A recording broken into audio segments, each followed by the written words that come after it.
بسم اللہ والصلاۃ والسلام علی رسول اللہ وبعد۔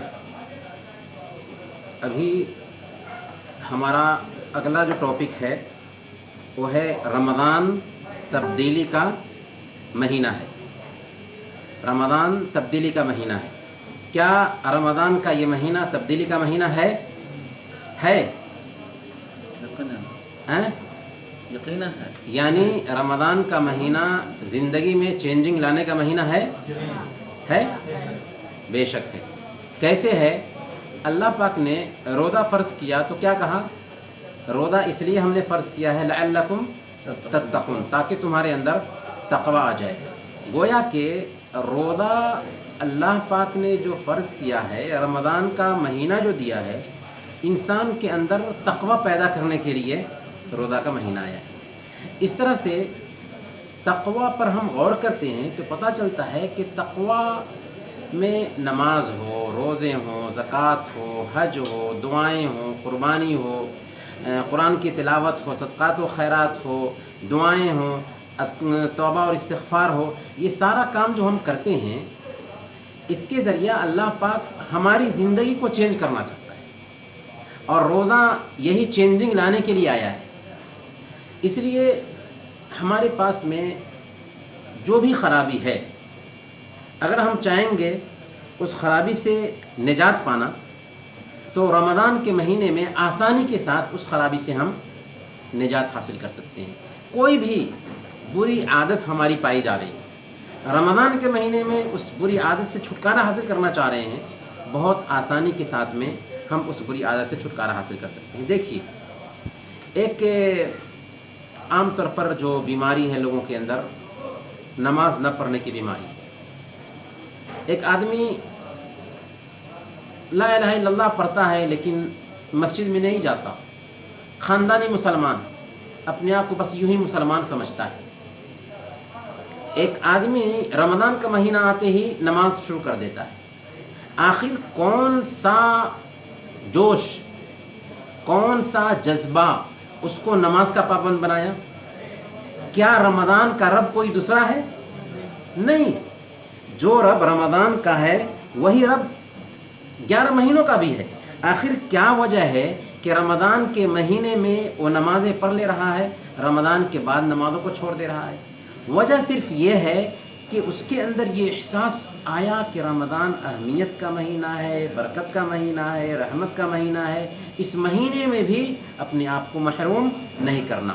لیکن اگر اس کو یہ پتہ ہوتا کہ نماز ہماری پہچان ہے، نماز کے ذریعہ ہماری اسلام کی پہچان ہوتی ہے، اسلام اور کفر کے بیچ فرق کرنے والی چیز نماز ہے، نماز اگر نہیں پڑھیں گے تو ہمارا شمار بھی مسلمانوں میں نہیں ہوگا، اگرچہ ظاہر میں ہم مسلمان سمجھے جاتے ہوں۔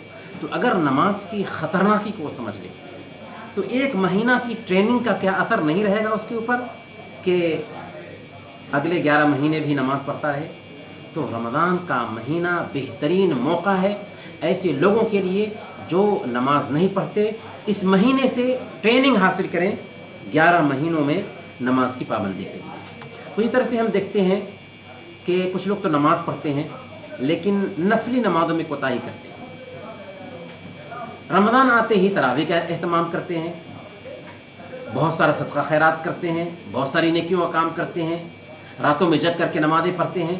اگر ایسے بندے کو پتہ ہوگا کہ اللہ پاک نے ہمارے لیے فرض نمازوں کے علاوہ بھی 12 رکعت سنتیں رکھی ہیں، وتر کی نماز ہے، سنتوں کے بارے میں اللہ کے نبی صلی اللہ علیہ وسلم نے بیان فرمایا، صحیح مسلم کی روایت کے مطابق ام حبیبہ رضی اللہ تعالیٰ عنہ بیان فرماتی ہیں کہ من صلی للہ کل یوم 12 رکعۃ تطوعا غیر فریضۃ الا بنى اللہ له بہن بیتا فی الجنہ، جو کوئی بھی دن اور رات میں فرض کے علاوہ نفلی نمازیں 12 رکعت ادا کرتا ہے، یہ سنن مؤکدہ ہے، تو اللہ پاک اس کے لیے کیا کرتا ہے؟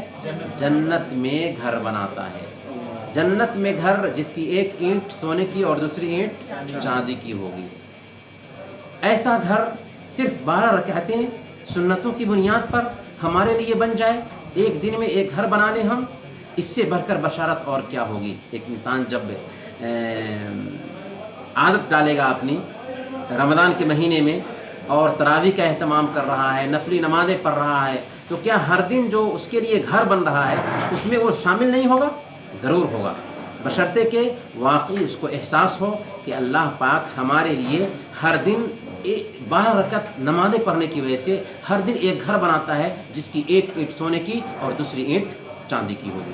ویسے ہی ہم دیکھتے ہیں کہ بہت سارے لوگ ہیں کہ رمضان کے مہینے میں ہی قرآن کھولتے ہیں، کیونکہ ان کو پتہ ہے کہ رمضان کا مہینہ قرآن کے نزول کا مہینہ ہے، اس لیے رمضان کے مہینے میں قرآن پڑھنا چاہیے۔ تو ایک مہینہ تک یہ جو ٹریننگ حاصل ہوئی ہے قرآن پڑھنے کی، اللہ کی کتاب ہمارے گھروں میں رکھی ہوئی ہے، تو کیا یہ رمضان ہی کے لیے اللہ کا حکم ہے یا پورے سال کے لیے ہے، زندگی بھر کے لیے ہے؟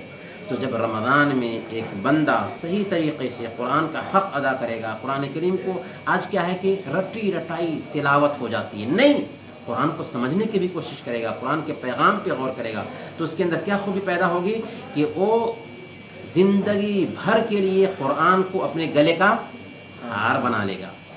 اب وہ قرآن کی تلاوت کیے بغیر اس کو سکون نہیں ملتا، اب اس کی حالت بدل جائے گی۔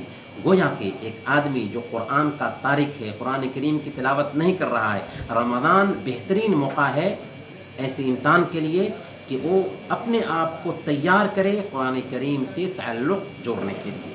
اسی طرح سے ہم دیکھتے ہیں کہ نشہ خور، ایک آدمی کو سگریٹ پینے کی بیماری ہے، ایک انسان کو شراب پینے کی بیماری ہے، بہت سارے نشہ کے جو طریقے ہیں ہمارے سماج میں پائے جاتے ہیں۔ آپ دیکھتے ہیں کہ سگریٹ پینے والا کیا روزہ رکھ کے سگریٹ پیتا ہے؟ پیتا ہے؟ نہیں پیتا۔ شراب پینے والا کیا روزہ رکھ کر کے شراب پیتا ہے؟ آخر کیا وجہ ہے کہ وہ 12 اور 14 گھنٹے تک لگاتار نشہ سے باز رہا؟ کیسے وہ سگریٹ پینے سے رک گیا، حالانکہ عام دنوں میں وہ رکا رہتا نہیں رکا رہ سکتا تھا؟ تو جو عزم اس کو 12 گھنٹے 14 گھنٹے سگریٹ پینے سے روک کر رکھتا ہے، کیا یہی عزم اس کو عام دنوں میں سگریٹ سے روک نہیں سکتا؟ روک سکتا ہے؟ نہیں روک سکتا ہے، روک سکتا ہے، بشرطے کہ اس کے پاس میں پلاننگ ہو، سگریٹ نوشی کی جو خرابی ہے وہ اس کے ذہن میں ہو، شراب پینے کی جو خرابی ہے اس کو وہ سمجھ جائے کہ یہ ہماری صحت کے لیے نقصان دہ ہے، اللہ نے اس کو حرام ٹھہرایا ہے اور ہر طرح سے اس کا نقصان ہی نقصان ہے، اس کے اندر ہمارے پیسے کی بھی بربادی ہے۔ تو ظاہر سی بات ہے کہ رمضان کا مہینہ سگریٹ اور نشہ آور چیزوں سے چھٹکارا دینے کے لیے بہترین موقع ہوگا۔ ویسے ہی ہم دیکھتے ہیں کہ کتنے لوگ ہیں عشق کی بیماری ہوتی ہے، ان کو عشق کی بیماری جانتے ہیں، غلط محبت، غلط چکر، رمضان میں یہ چکر چھوٹ جاتا ہے کیونکہ وہ سمجھ رہا ہے کہ رمضان کا مہینہ ہے، رحمت کا مہینہ ہے، اس طرح سے تعلق نہیں رکھنا۔ تو آخر کیا وجہ ہے کہ رمضان میں یہ چکر چھوڑ دیا، غلط سنبندھ چھوڑ دیا؟ اس وجہ سے نہ چھوڑا کہ اللہ تعالیٰ کی ہم عبادت کر رہے ہیں، تو کیا اللہ تعالیٰ صرف رمضان ہی میں تھا؟ کیا نعوذ باللہ اللہ تعالیٰ 11 مہینے میں نہیں ہے؟ جس رب سے ہم معاملہ کرتے ہیں وہ ہر وقت، ہر آن، ہر لمحہ دیکھ رہا ہے، ہماری باتوں کو سن رہا ہے، ہمیں جان رہا ہے، ہماری نگرانی کر رہا ہے۔ 70 دروازے بھی بند ہوں لیکن اللہ کا دروازہ بند ہو سکتا ہے؟ کھلا رہ سکتا، کھلا رہتا ہے، کبھی بند نہیں ہو سکتا۔ اسی لیے تو وہ بچی جو اپنی ماں کی آواز سنتی ہے کہ بیٹی اٹھو اور دودھ میں پانی ملا دو، کیا کہتی ہے؟ بیٹی کہتی ہے کہ امی جان بادشاہ نے دودھ میں پانی ملانے سے روکا ہے۔ اس نے کہا کہ بادشاہ تھوڑے دیکھ رہے ہیں، حالانکہ امیر المومنین وہیں پہ رک گئے تھے، سن رہے تھے بات۔ تو جب کہا کہ ابھی بادشاہ تھوڑے دیکھ رہے ہیں تو کیا کہا بیٹی نے؟ فَأَيْنَ اللَّهُ، ٹھیک ہے بادشاہ تو نہیں دیکھ رہا لیکن اللہ تعالیٰ کہاں ہے؟ وہ تو دیکھ رہا ہے نا، وہ تو ہماری نگرانی کر رہا ہے نا۔ برکیف یہ احساس اگر ہمارے اندر پیدا ہوگا تو بہت ساری جو ہماری خرابیاں ہیں ان سے ہم بچ سکتے ہیں۔ اسی طرح سے ہم دیکھتے ہیں کہ بہت سارے لوگوں کو غصہ کی بیماری ہوتی ہے، بات بات پر غصہ ہو جاتی ہے، بات بات پر آپے سے باہر ہو جاتے ہیں۔ رمضان میں ایک آدمی روزہ رکھتا ہے تو غصہ نہیں ہوتا، برداشت کرتا ہے۔ کیوں؟ اس لیے کہ خود روزہ اس کو ٹریننگ دے رہا ہے ایک وقت سے ایک وقت تک اس کو ٹریننگ ملی روزہ رکھنے کی وجہ سے کہ نہیں روزہ میں ہے تو غصہ نہیں ہونا چاہیے، جب کوئی جھگڑے تو کہہ دو کہ انی صائم، میں روزے سے ہوں، کسی کو گالی نہیں دینا ہے، گالی گلوچ نہیں کرنا ہے، ہر طرح سے اپنے روزے کی حفاظت کرنی ہے۔ تو جب غصہ کو ہم نے کنٹرول میں رکھا رمضان میں، تو عام دنوں میں کنٹرول میں کیوں نہیں رکھ سکتے بھائی؟ صبر ہے، عام دنوں میں ہم اپنے آپ پہ کنٹرول نہیں رکھتے، رمضان میں کیسے کنٹرول کیا اپنے آپ پہ کہ 14 گھنٹے تک بھوک لگی ہوئی تھی، پیاس لگی ہوئی ہے، لیکن ہمارے سامنے میں کھانے کی چیزیں ہیں، پینے کی چیزیں ہیں، کیا ہم اس میں سے اٹھا کر کے ڈالتے ہیں منہ میں؟ نہیں ڈالتے ہیں۔ کیسے صبر کیا ہم نے، کیسے اپنے آپ سے یہ عہد لیا کہ نہیں ہم کچھ بھی نہیں اٹھائیں گے کیونکہ ہم اللہ کے لیے روزہ رکھیں گے۔ تو یہ جو عزم ہے، یہ جو پختہ دل ہے، جو سنکلپ ہے، جب ہم نے لیا رمضان میں، تو کیا رمضان کے بعد ہم اس کو جاری نہیں رکھ سکتے؟ کہنے کا مطلب یہ ہے کہ رمضان کا مہینہ واقعی تبدیلی کا مہینہ ہے، اور روزہ اللہ پاک نے اسی لیے فرض ہی کیا ہے کہ ایک انسان اپنے آپ کے اندر چینجنگ لائے۔ انشاءاللہ ہمارے اندر بھی جو کمیاں ہیں اس کو دور کرنے